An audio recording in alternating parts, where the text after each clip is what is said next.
Who is the best Monopoly Go player?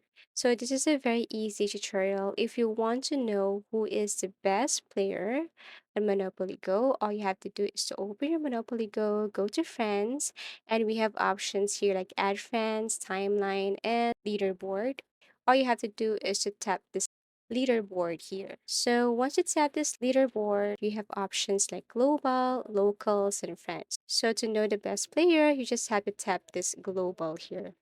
And as you can see, we have here names and the number one or the best player in Monopoly at the very moment is Erica. And actually, you can scroll down here to know more people who excel or, playing Monopoly Go, best players in Monopoly Go, rather.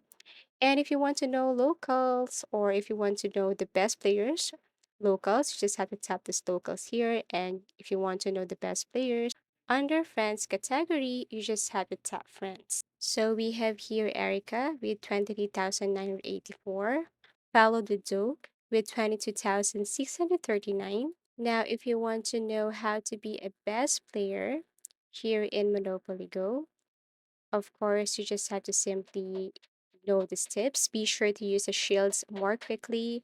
Auto rolls have to be used carefully. Construct and improve landmarks.